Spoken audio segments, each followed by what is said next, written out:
Back in 2007, I first had gotten into you, and I just went OCD and every day, all day, Abraham, Abraham, Abraham. And I got into my stream, and I started to just ride the wave. And then I began to manifest in big ways, telling all my friends would see. I'm like, well, Billy, what's going on? Like, yeah, I told them Abraham, Abraham, Abraham, right?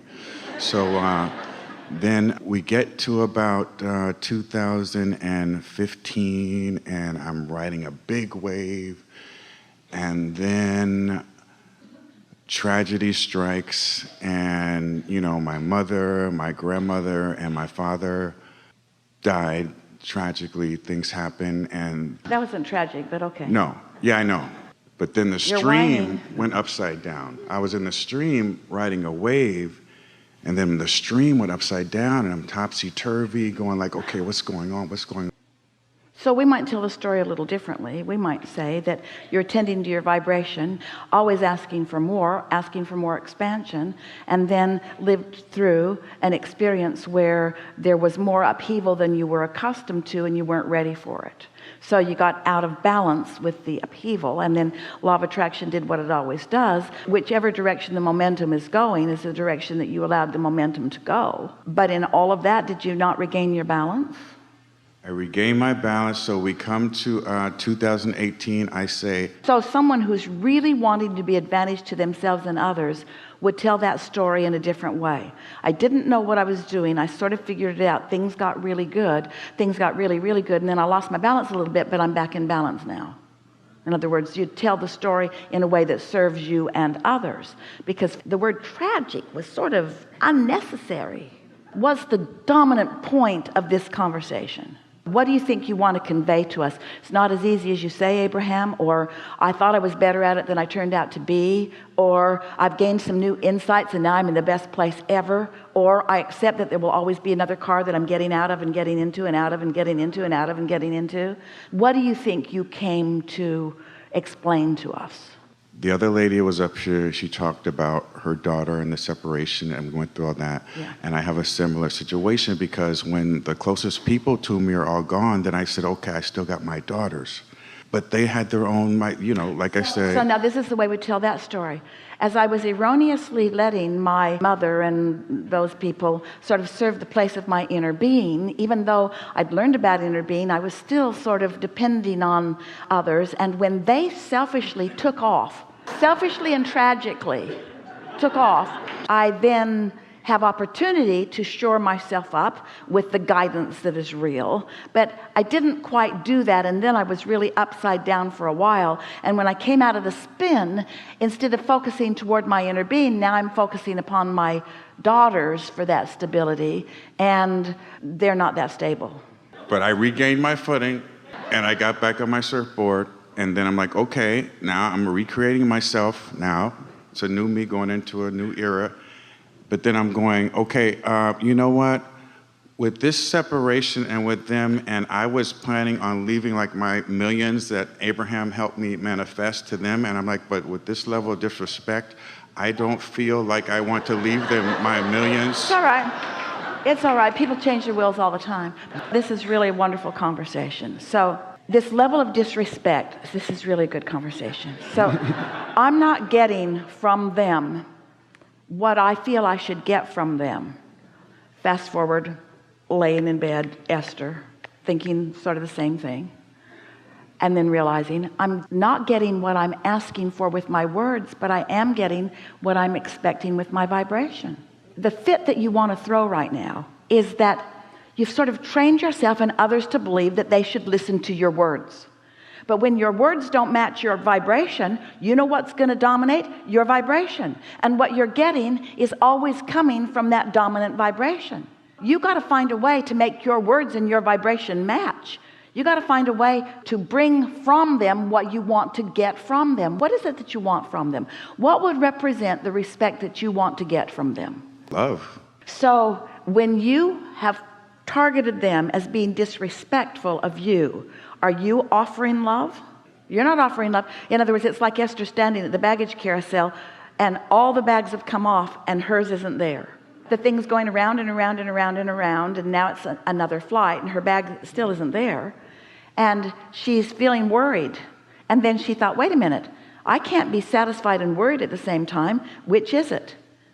Well, I want to be satisfied. And so I'm going to find a way of being satisfied around the bag issue, because I can't get what I want when I'm worried, and you can't get what you want when you don't feel love or when you feel disrespected. You can't get love when what you are projecting, when what you're oozing is a feeling of being disrespected. You can't get love when you've come to the conclusion, you disrespecter, you should love me, you disrespecter. I want love from you, you disrespecter. I want love from you, and I want love from you right now, you disrespecter. Law of attraction says, But if you say, I love you, angel girls, and we've got so much that we've been doing and got to do, and my love for you is because I intend to love you, and I know my inner being loves you, and I know your inner being loves you, and love is the dominant vibration that I've been practicing, and I love you, I love you, I love you, I love you, I love you. You'll get love back when you love, and if you're not loving, you won't get love back. And you got to stop saying, my words should bring me love. I want love from you. I want love and respect. I want love and respect. I'm not getting it, but I want love and respect. I want love and respect. I'm not getting it, but I want love and respect and love and respect. I'm not getting it. You're getting what you think you're getting, which isn't love and respect. You got to change it and stop giving them the power. Ooh, does that twist your brain into a knot? You want it to be about them because you want so much to be loved and respected that when you're not, you just can't believe that it's about you.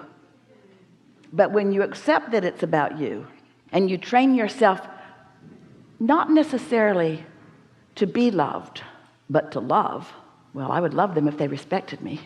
The whole world's sort of doing that. If you'll do that, then I'll do this. No, you do that and then I'll do this. No, you do that and then I'll do this. No, you do this and then I'll do this. And your inner beings are just saying, we're just loving you, sort it out. You're just making yourselves miserable for no good reason. Okay, so I am Abraham's disciple. I came to that conclusion. I said, okay, I'm going to go on about my business. How do I get past now? The holidays come. People are with their kids. I got to fly off away from here, not go to gatherings from others because I feel pain, because I can't control their vibration or the relationship. I can let it go in love, but then how can I go? I don't see any evidence of that yet. It's a theory. It's a theory. It's possible that I might reach that place. You're going to have to come to this place where you own that what you expect from them is what you're getting. And you're still at the place, almost everybody is, where, yeah, I'll change my expectation when you give me a reason to. When you start behaving the way I need you to, then I'll change the way I perceive you. We say, that's not ever going to be the path. It's not what you know, it's not what your inner being knows, and it's not what you want to teach them. You are an unconditional offer of love. You love because it's your nature to love, not because they're lovable. And so where you're crossways is you'll say, I'll love them when they respect me, and I'll give them my millions when they respect me. And we say, if those are the stakes, then you might as well write them out of the wheel right now. The last thing that you want to do is control their behavior on the promise of millions. How awful is that? You don't want to control them on the basis of anything. You want to be in the vibration of love that is you, and maybe you'll meet them there and maybe they won't, but if you stay steadily there, you'll meet them there. If you're offering a vibration, let's say you are the broadcaster from the radio tower and you've got a big tower and a big signal and you're blasting it out in the airways. Only those who turn their radios on and set their dial at your frequency are going to hear you. The tower doesn't say, got your radios on? Because we're not turning on our broadcaster until you've got your radios on. They send out bulletins. Everybody in the area, turn your radios on and set it to, and then we'll broadcast. They just broadcast. And because they're steady in their broadcast, Then they pick up their audiences. Sometimes their audience stumbles across them. Sometimes their audience was just surfing around. They didn't even know they were looking for them, but they found something they liked there. Your inner being is always offering this vibration of love, which means sometimes if you're in the vicinity, you can hook up with it and you feel great. And you want to do the same for the people in your world.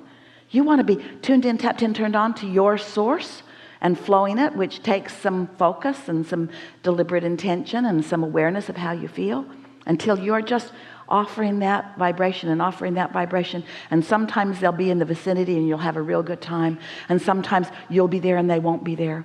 But one thing you can be sure of, you can be there more of the time, so the odds are greater of rendezvousing with them. But most people want to turn that on their head. No, they need to get there and they need to send me a memo. Dear Father, we have decided to respect you.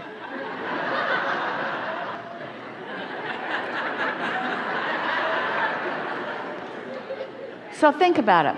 Think about it not just being your children. Think about it being the world at large, humanity at large. And think about how if you are living conditional love, which most people are, which means if they are behaving in a certain way, when you see things that make you feel good and you look at them, you feel good. And then the tendency is to say, I want to promote more of that. I'll vote for that. And when you see things that cause you to feel bad, you say, I'll vote against that. But what you don't realize is you're voting for whatever you're giving your attention to, because that's the way you really cast your votes. Think about your two options. All right, I am one who loves conditionally, and I deserve and demand respect from the masses. So I'm going to send out a massive group email announcement. I'll get on all the platforms. There's a lot and more coming every minute. I'll get on all the platforms and I'll send my face out over the airways, and it will say, when you see this face, this is what I need from you. And when you see this face and you project this to me, then you'll get a nice corresponding response from me, because I am living conditionally. So give me the condition I want and you'll get from me what you want. That's a lot of emails. That's a lot of correspondence. That's a lot of stuff that's not ever going to happen, is what that is. Or you could say, I have an inner being who loves, and I can feel when I'm in the vicinity of that and when I'm not. So I'm just going to practice being there as much as I can. That's all you got to do. Just practice being there until after a little while, you're just going to be there. And somebody can have an off moment and you'll just love them anyway, because your love for them is not dependent upon what they're doing in any moment in time. You give them the benefit of the doubt. You know, sometimes they're on, sometimes they're off. Maybe they know about their inner beings, maybe they don't, but words don't teach. Only life experience does. And wouldn't you just love to be the one in so many people's lives who they said about you, I just always felt better when I was with him. He just always made me feel better. That person always brought the best out in me. I don't know why. I just always felt better when I was around that guy. I just felt better when I was around that guy. And that guy's my dad, and I always felt better when I was around him. It was like I just always knew that he was offering love. Even when I knew I didn't deserve it, he still loved me. Isn't that what you want them to know about you?